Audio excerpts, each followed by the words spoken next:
ನಮಸ್ಕಾರ ಸ್ನೇಹಿತರೆ. ಈ ಮತ್ಲಬ್ ಕಿ ದುನಿಯಾದಲ್ಲಿ ನಮ್ಮ ಸುತ್ತಮುತ್ತ ಯಾರಾದರೂ ಇದ್ದಾರೆ, ನಮ್ಮೊಂದಿಗೆ ಸದಾ ಜೊತೆಗೇ ತಿರುಗ್ತಾರೆ ಅಂತ ಭಾವಿಸೋದು ನಮ್ಮ ದೌರ್ಬಲ್ಯ ಅಷ್ಟೇ. ಬಂಧುಗಳೇ, ನಮ್ಮ ಜೊತೆಗೆ ಕೊನೆಯವರೆಗೆ ಬರ್ತಾ ಇದ್ದಾರೆ, ನಮ್ಮ ಜೊತೆಗೆ ಇರೋದು ಯಾರಾದರೂ ಇದ್ದಾರೆ ಅಂತ ಅಂದ್ಕೊಂಡ್ರೆ ಆ ಬಂಧು ಯಾರಾದರೂ ಇದ್ದರೆ ಅದು ನಮ್ಮ ಶ್ರೀಮತಿ ಮಾತ್ರ.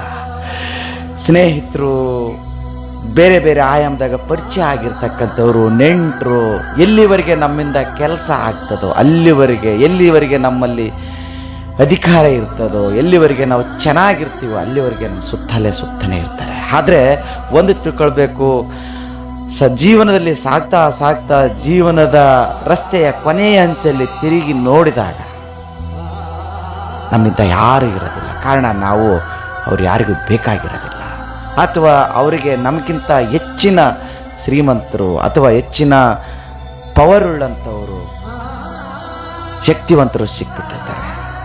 ಹಾಗಂತೇಳಿ ಅವರು ನಮ್ಮಿಂದನೇ ಬರಬೇಕಂತಿಲ್ಲ. ಆದರೆ ಮನಸ್ಸಲ್ಲಿ ಎಲ್ಲೋ ಒಂದು ಕಡೆ ನಾವು ಒಂಟಿ ಆಗಿಬಿಟ್ವಿ, ಜೀವನದಲ್ಲಿ ಇಷ್ಟೇನೆ, ಇದ್ದಾಗ ಎಲ್ಲರೂ, ಇರದೇ ಇದ್ದಾಗ ಯಾರೂ ಅಲ್ಲ ಅಂತ ಅನಿಸ್ಬಿಡ್ತದೆ. ಆವಾಗ ಮನಸ್ಸಿಗೆ ಬೇಜಾರಾಗುತ್ತೆ. ಹಾಗಂತ ಯಾವತ್ತು ನಾವು ಅವ್ರ ಬಗ್ಗೆನೇ ಕೊರಗ್ತಾ ಕೂತ್ಕೊಳ್ಳೋದು ಸಹ್ಯವಲ್ಲ. ಬಂಧುಗಳೇ, ಯಾವಾಗ ನಾವು ಒಂಟಿ ಆಗ್ತೀವಿ ಅಂದಾಗ ನಮಗೆ ಜೊತೆಗಾತಿಯಾಗಿ ನಮ್ಮ ಸಂಗಾತಿ ಇರ್ತಾಳೆ. ಇದ್ದಾಗ ಇದ್ದವಳು, ಇರದೇ ಇದ್ದಾಗಲೂ ಜೊತೆಗೆ ಸಾಗುವಂಥವಳು, ಅದರೊಟ್ಟಿಗೆ ಒಂದಷ್ಟು ಪುಸ್ತಕ, ಬರೀಲಿಕ್ಕೆ ನಮ್ಮದೇ ಆದ ವಿಚಾರ, ಇವೆಲ್ಲವುಗಳನ್ನು ಇಟ್ಕೊಂಡಾಗ ನಾವು ಯಾವಾಗಲೂ ಒಂಟಿಯಾಗಿದ್ದೀವಿ ಅಂತ ಕೊರಗೋದಕ್ಕಿಂತ ಇರುವ ಜೀವನವನ್ನು ಅದ್ಭುತವಾಗಿ ಬದುಕಿ ಬಾಳುವುದು ಅತ್ಯಂತ ಸುಖದಾಯಕವಾದ ಜೀವನ.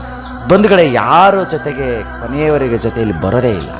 ಬರ್ತಾರಂತ ನಂಬೋದು ಕೂಡ ನಮ್ಮ ದೌರ್ಬಲ್ಯವೇ ಹೊರತು ಅದು ನಮ್ಮ ಹಿತೈಷಿತನ ಅಲ್ವಾ ಬಂಧುಗಳೇ, ಹೀಗೆ ಮನುಷ್ಯನ ಜೀವನದಲ್ಲಿ ಎಲ್ಲರಿಗೂ ಬರ್ತಕ್ಕಂಥ ಒಂದು ಆಯಾಮಗಳಿದು. ಕಷ್ಟದ ದಿನಗಳು ಅನ್ನುವುದಕ್ಕಿಂತ ಒಂಟಿತನದ ದಿನಗಳು ಕೂಡ ಹೌದು. ಹೀಗೆ ಮತ್ತೊಂದು ಸಂಚಿಕೆಯೊಂದಿಗೆ ಸಿಗ್ತೀನಿ. ಇಂತಿ ನಿಮ್ಮ ಪ್ರೀತಿಯ ಡಾಕ್ಟರ್ ನಂದು ಪೂಜಾರಿ.